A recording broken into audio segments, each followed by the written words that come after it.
ও থাকে।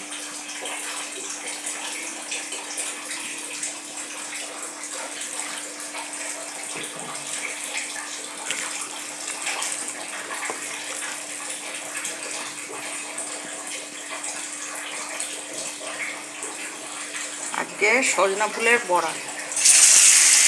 প্রথমে তেল দিয়েছি, লঙ্কা কুচি, হলুদ, নুন, চালের গুঁড়ো,